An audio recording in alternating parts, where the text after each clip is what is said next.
नमस्कार, दैनिक शिव टाइम में आप सभी का बहुत बहुत स्वागत है। अभी तक की जो बड़ी खबर पुंछ से आ रही है कि पूर्व सीएम जम्मू कश्मीर की महबूबा मुफ्ती और पीडीपी की अध्यक्षा उन्हें पीड़ित परिवारों से मिलने के लिए रोका गया।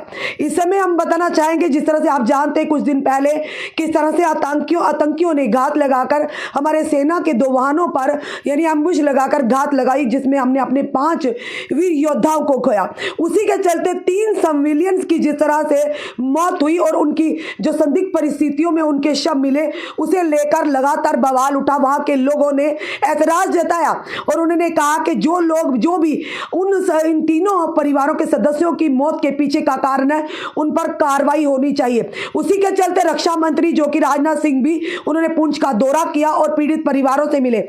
अगर नेता जो है जनता के प्रतिनिधि होते हैं और उन्हें उनके दुख सुख में शामिल होना भी चाहिए, क्योंकि जनता नेताओं पर विश्वास करती है। अगर बाकी नेताओं को इसी के चलते डॉक्टर फारूक अब्दुल्ला भी वहां पर गए। आज जो कि महबूबा मुफ्ती इस समय जो पीड़ित परिवारों के साथ मिलने के लिए गई हैं, उन्हीं के साथ संवेदना जताने के लिए गई, उन परिवारों में शामिल होने के लिए उन्हें वहां पर रोका गया। इस समय हमारे साथ फोन लाइन पर तालिब चौधरी इनसे जानने का प्रयास करेंगे। तालिब जी तालिब जी, क्या पूरी बात हुई बताइए। महबूबा मुफ्ती और आप जो जितने भी साथी समर्थक हैं, उन पीड़ित परिवारों के साथ मिलने के लिए गए हैं पुंछ में, उनके साथ संवेदना जताने के लिए, आखिर क्या पूरी बात हुई, क्यों रोका जा रहा है? जी तालिब जी। रश्मि जी, आपको पता है कि काफी दिनों पहले यहाँ पे इनोसेंट किलिंग हुई, लोगों को मार दिया गया, कुछों को अधमरा करके छोड़ दिया, और उसके बाद मोहतरमा महबूबा मुफ्ती साहिबा ने सबसे पहले स्टेटमेंट दिया और जो भी डिमांड्स थी लोगों की तरफ से वो सामने गवर्नमेंट की रखी। और अगले ही दिन जो मोहतरमा महबूबा मुफ्ती साहिबा ने कहा कि मैं वहां उनसे मिलने जाऊंगी, तो जैसे ही वो श्रीनगर से निकलने के लिए तैयार हुई तो सुबह ही उनकी घर पे लॉक लगा दिया, हाउस अरेस्ट कर दिया। नंबर 1। नंबर 2 ये है कि आप पिछले 2-4 दिन से देखते हैं, पिछले 1 हफ्ते से देखते हैं, रीजन के अंदर पूरा इंटरनेट डाउन, सर्विस डाउन करी हुई थी। उसके बावजूद रविंदर रैना साहब आते हैं जब यहाँ पे, तो एडमिनिस्ट्रेशन उनको पालकी में जैसे धुले को उठा के लेके जाते हैं। जी। एक अच्छा हट्टा कट्टा मर्द जो अपने आप को बोलता है कि मैं हट्टा कट्टा मर्द हूँ और शादी नहीं करी मैंने, उसको पालकी में उठा के लेके जा रहे हो और रास्ते में आपने 4-5 जगह स्टॉल लगाई है, कहीं जूस पिला रहे हो, कभी उनको फ्रूट खिला रहे हो। लेकिन आज मैडम जब पहुंचती है उन माओ से मिलने, उन बेटियों बहनों से मिलने के लिए, तो बामुकाम बफलियाज पे मैडम को रोका, उनकी गाड़ियां वहां पे रुकी और मैडम ने वहां से 8 किलोमीटर पैदल सफर तय किया टूवर्ड्स टोपी पीर। और आप अलमिया देखिए मैडम, रश्मि मैडम आप देखिए, आप खुद भी एक फीमेल है, उनके पैर में फ्रैक्चर भी था, उसके बावजूद 8 किलोमीटर पैदल चली। कभी ये बोल रहे हैं कि जनाब रास्ते में इनकाउंटर हो रहा है, हमें कोई इनकाउंटर नजर नहीं आया, और ऊपर से गाड़ियां भी आ रही थी। फिर दूसरी बात आप सुनने वाली ये है कि ये बोल रहे थे जनाब वहां पे जो टोपी पीर है वहीं पे इनकाउंटर चल रहा है, तो वहां पे एक हमारे पुंछ के इलेक्टेड रिप्रेजेंटेटिव डीडीसी वहां पे बैठे हुए थे। नंबर 1। अब दूसरी बात यह कि क्या रीजन है, फिर उसके बाद 8 किलोमीटर चलने के बाद सिर्फ 2 किलोमीटर बचे जहां से टोपी पीर अब पहुंच जाते हैं हम। अब वो फैमिली तड़प रही है कि ठीक है मैडम को नहीं आने दे रहे, तो मैडम सड़क पे बैठ गई। बिल्कुल। अब उनके साथ ये हुआ कि अब फैमिलीज आना चाहती थी मिलने के लिए, हम सारे लोग वहां पे थे, तो फैमिलीज आना चाहती थी, फैमिलीज के घरों को भी क्रैकडाउन कर दिया इन्होंने। अब रश्मि जी, आपके चैनल के जरिए से सारे सुनने वालों से ये गुजारिश है कि ये क्या है जिसकी पर्दादारी है, ये क्या छुपाना चाह रहे हैं?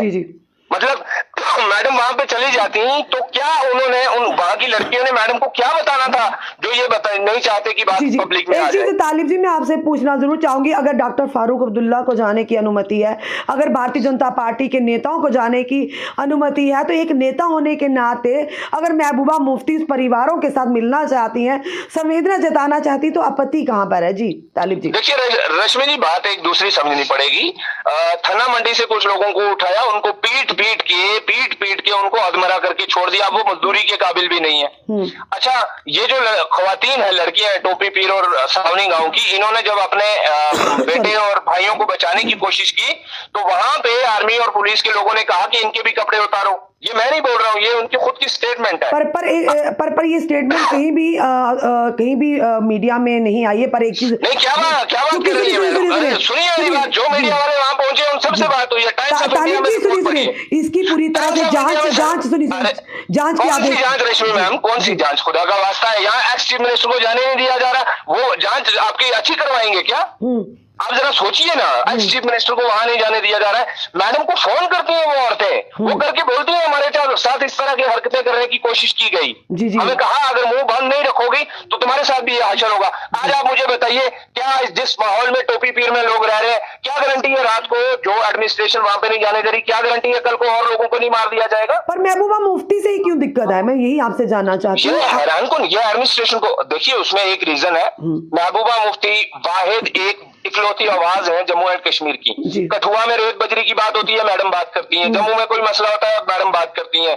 अब पुंछ का मसला सबसे पहले मैडम ने उठाया, तो अब ये नहीं चाहते कि वो वहां की औरतें, वो माँ जिसका बेटा छिन गया, वो बहन जिसका भाई छिन गया, वो बहन जिसके पेट में बच्चा है और उसके घर वाले को छीन लिया, वो लड़की जिसका 8 महीने पहले शादी हुई थी उसके घर वाले को छीन लिया इन्होंने, उन सब की कहानी जो है मैडम तक ना पहुंचे, आमने सामने बैठ के बात ना हो, ये नहीं चाहती एडमिनिस्ट्रेशन। जी, अगर बाकी नेता जहाँ से आगे चल कर हमें भी, हमारी भी समझ से परे है कि महबूबा मुफ्ती से ही दिक्कत क्यों है, अगर बाकी नेताओं को वहाँ जाने की अनुमति, क्योंकि देखिए जनता को नेताओं पर, अपने नेताओं पर विश्वास होता है। जनता हर नेता से ये उम्मीद करती है कि ये नहीं तो चलिए दूसरा से ही हमारी कम से कम बात तो सुनेंगे, हमारी बात प्रशासन सरकार के सामने तो आके रखेंगे। बाकी सुख में भले ही ना हो पर दुख में हर एक को, चाहे वो नेता हो चाहे आम एक नागरिक हो, शरीक होने का अधिकार है, उसे वंचित नहीं रखा जाता। आखिर वही कह रहा, इतना अभी जो महबूबा मुफ्ती हमने देखा एक मीडिया के माध्यम से वो सड़क पर बैठी हैं, एक महिला है, एक नेता है, पूर्व सीएम है, जम्मू कश्मीर की रह चुकी हैं, सड़क पर पूरे उनके समर्थकों के साथ, और वो लोग कह रहे हैं कि हम भी साथ ही मैडम के बैठेंगे। मैडम ये भी कह रही है जिसको जाना जाए पर मैं यहीं पर बैठूंगी। आखिर निजाम क्या चल रहा है सारा? ये देखिए अलमिया है, ये बहुत अनफॉर्चुनेट है स्टेट के लिए और पूरे इंडिया के लिए। देखिए आज देखिए हमारे देश की आर्मी इतनी सशक्त है, इतनी अच्छी है, बिल्कुल। तो आज एक एपिसोड की वजह से पूरी आर्मी पे ब्लेम आ जाए, ये कहाँ की इंसाफ है?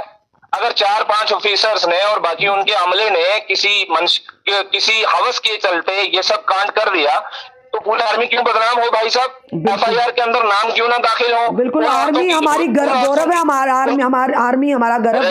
रश्मि मैडम मेरी बात सुनिए, वो जो औरतें हैं उनकी बातचीत क्यों ना सुनी जाए? वो जो भाई पीटे हुए हैं, जो अधमरे पड़े हैं, जो कभी चलने के काबिल भी नहीं होंगे, उनकी बात क्यों ना सुनी जाए?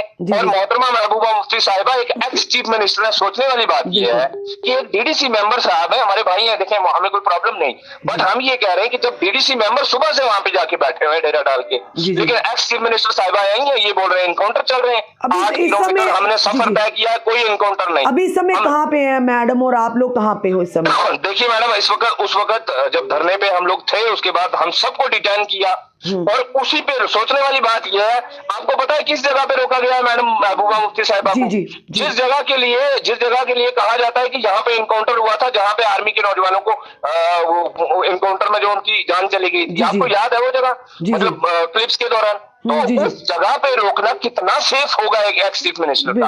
एक सवाल।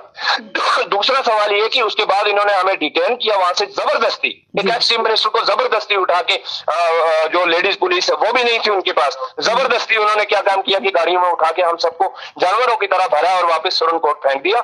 अब उसके बाद मैडम जो है सुरनकोट हॉस्पिटल्स में वो जितने भी बीमार थे, जख्मी थे, जिनके किसी की उठने की हालत नहीं है, उन सबसे मिली और अपने दुख का इजहार किया, और इस वक्त हम बात पुंछ है, अब रात को पुंछ जा रहे हैं। जी, मैं मीन्स कि अभी आपको नहीं जाने दिया, आप वापिस यानी किसी एक स्थान पर जा रहे हैं? हाँ, हम इस वक्त तो पहुंच जा रहे हैं, अब अगले दिन हम देखते हैं कि अगले दिन का क्या प्रोग्राम रहता है, वो इंशाल्लाह उसी तरह से बताएंगे। चलिए तालिब जी, हमारे साथ ये जानकारी साझा करने के लिए बहुत बहुत धन्यवाद आपका, क्योंकि हमारा काम है हर एक की बात को सामने रखना, चाहे वो किसी भी पार्टी का नेता हो, चाहे वो कोई भी हो। हमारा काम है जो सामने बात, जो हर एक को अधिकार अपनी बात रखने का, नेता होने के नाते जनता के दुख सुख में शामिल होने का हर नेता को अधिकार है। फिर सिर्फ महबूबा मुफ्ती को रोकने का क्या फन है, ये हमें भी नहीं जानते फिलहाल। चलिए आने वाला समय बताकर। धन्यवाद तालिब जी हमारे साथ जुड़ने के लिए। Thank you madam, thank you.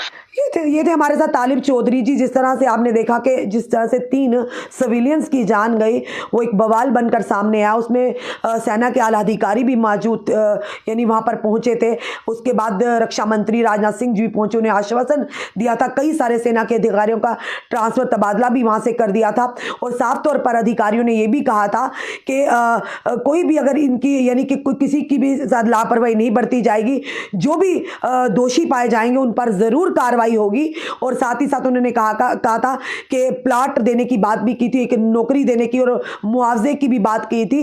पर परिवार जन जिस तरह से आपने देखा किस तरह से रो रो का फुट फुट कर रो रहे थे, ये भी बताया जा रहा था कि वो गरीब घरों से थे लोग, जिन लोगों की 3 लोगों की परिवारों की बस 10 की जान गई, वो गरीब लोग थे, वो दिहाड़ीदार लोग थे, कोई रसूखदार लोग नहीं थे। आज वो परिवार इंसाफ के लिए परेशान है, इंसाफ की गुहार लगा रहा है। और हमें ज़रूर ये कहेंगे, हमें अपने यानी कि सेना पर, जम्मू कश्मीर पुलिस पर विश्वास है। और राजनाथ सिंह जो रक्षा मंत्री वहाँ पर पहुँचे थे पुंछ के बफलियाज में, उन्होंने पीड़ित परिवारों से भी मिले थे, उन्होंने ये आश्वासन दिया था कि निष्पक्षता से जांच होगी, अगर कोई भी दोषी पाया जाएगा उन पर कार्रवाई होगी। और जिस तरह से सेना के आलाधिकारियों ने भी कहा था, क्योंकि सेना हमारे देश का गौरव है, हम देशवासियों का गौरव है, और कहीं ना कहीं सेना अपना जो दायित्व है बाखूबी निभा रही है। और ये भी राजनाथ सिंह जी ने भी कहा था, साफ तौर पर कहा था कि सेना के अधिकारियों ने भी कहा कि जो भी दोषी पाए जाएंगे इसमें, उन तीनों की जो सिविलियंस की जान गई थी उसके पीछे अगर किसी की भी यानी कि दोषी पाए जाएंगे उन पर पूरी तरह से कार्रवाई। फिलहाल पुलिस ने एफआईआर भी दर्ज कर ली थी, तो आगे की जो जानकारी होगी हम आपके साथ जरूर साझा करेंगे। पर सवाल ये बड़ा है कि अगर बाकी नेताओं को उन परिवारों के साथ, पीड़ित परिवारों के साथ अपनी संवेदना, अपनी हमदर्दी जताने के लिए उन्हें जाने दिया जाता है, फिर महबूबा मुफ्ती को क्यों रोका गया? वो भी जम्मू कश्मीर की पूर्व सीएम रह चुकी हैं, मुख्यमंत्री रह चुकी हैं जम्मू कश्मीर की, जैसे बाकी नेता हैं वैसे वो भी एक नेता है, वो भी जनता की रिप्रेजेंटेटिव है। सुख में ना सही पर दुख में हर कोई चाहता है कि हम अपनी जनता के साथ उनके दुख में शामिल हो, उनकी ताज़ियत करें उनके साथ जाकर।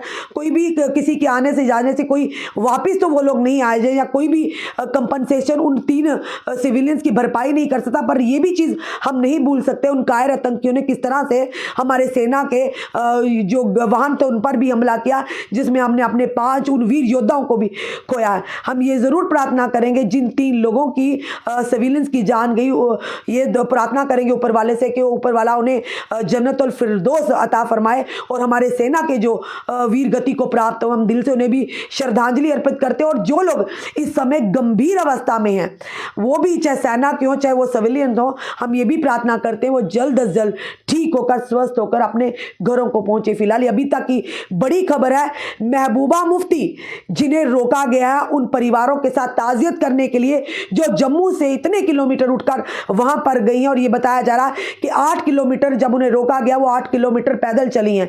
इवन के महबूबा मुफ्ती के पैर में भी फ्रैक्चर था, और फ्रैक्चर होने के बाद भी महबूबा मुफ्ती नहीं रुकी, उनका मन नहीं किया कि मैं वापस जाऊं, वो पैदल चलती रही। उसके बाद 2 किलोमीटर जब रह गया, फिर से उन्हें रोका गया और उन्हें सुप्रीम में दोबारा भेजा गया। फिलहाल महबूबा मुफ्ती जो अस्पताल में गई हैं, वो और जो सिविलियन जो उस समय यानी कि उनकी जो यानी कि बीमार, जिनको हॉस्पिटल में एडमिट करवाया गया था, जो अस्वस्थ थे, उन्हें देखने के लिए, उनके साथ हमदर्दी जताने के लिए महबूबा मुफ्ती वहाँ पर गई हैं। पर ये ज़रूर कहेंगे कि जिस तरह से नेताओं की अगर बात करें कि अगर सब बाकियों को जाने की अनुमति है, फिर महबूबा मुफ्ती को क्यों रोका गया? उनके काफिले को क्यों रोका गया? उनके समर्थकों को क्यों रोका गया? क्या वो भी तो उनके गम में शरीक होने के लिए गए? जिस तरह से हमने तालिब चौधरी जी से बात की, उन्होंने कहा कि महबूबा मुफ्ती को उन परिवार की जो महिलाएं वो कॉल कर रही थी, उन्हें बार बार कह रही थी कि महबूबा मुफ्ती से हमसे मिले। उन परिवारों को भी रोका गया और महबूबा मुफ्ती को भी रोका गया। वो बीच सड़क पर आपने देखा मीडिया के माध्यम से किस तरह से अपने समर्थकों के साथ बैठी हैं, और उन्होंने कहा कि जिसने जाना जाना, पर मैं यहीं पर बैठूंगी। क्या चल रहा है हम भी नहीं जानते हैं, सीधी सी बात है, हम भी नहीं जानते कि आखिर चल क्या रहा है और किस तरह का निज़ाम चल रहा है। आज किसी की ताज़ियत करने जाना भी मुश्किल हो गया है, पुलिस उन्हें भी डिटेन कर लेती है। आखिर ये निज़ाम कब तक चलता रहेगा? किसी के दुख में, सुख में भले ही ना सही, पर किसी के दुख में शरीक होने का हर एक को अधिकार है, क्योंकि जनता है, उन्हें अपने नेताओं पर भले ही कुछ हो या ना हो, पर नेता जब उनके पास जाते हैं, उन्हें ये लगता है, उन्हें ये संवेदना मिलती है, उन्हें यानी कि आश्वासन मिलता है कि हमारी जो नेता हमारे साथ है। इस समय दुख की घड़ी उस परिवार के लिए जिन परिवारों के 3 सदस्य गए, वो गरीब परिवार है, भले ही उन्हें कंपनसेशन का मुआवजे की भी ऐलान कर दिया, उनको नौकरी भी मिल जाएगी, पर क्या वो 3 सदस्य जो इस दुनिया से हमेशा के लिए जा चुके वो वापस जाए? कोई भी कंपनसेशन भरपाई नहीं कर पाता। पर ये ज़रूर कहेंगे कि ये कहीं ना कहीं इसे जिस तरह से महबूबा मुफ्ती को रोका गया, बड़े सारे सवाल सामने निकल कर आ रहे हैं। हमारा काम है आप तक खबरें लाना और सच सामने लाना, जो सच हो, चाहे वो कोई भी हो, किसी भी पार्टी से हो, किसी भी समुदाय से हो, हमारे लिए सब बराबर है। आखिर क्या चल रहा है जम्मू कश्मीर में, वो भी आपके तक लाना हमारा कहीं ना कहीं कर्तव्य है। आखिर क्यों रोका गया महबूबा मुफ्ती को, जो कि उस पीड़ित परिवारों से मिलने के लिए? आपका क्या कहना? अपने कमेंट, अपने सुझाव हमें ज़रूर दीजिए। इस वीडियो को जितना हो सके शेयर कीजिए। जुड़े रहिए हमारे साथ अगले अपडेट के लिए। जय हिंद, जय भारत।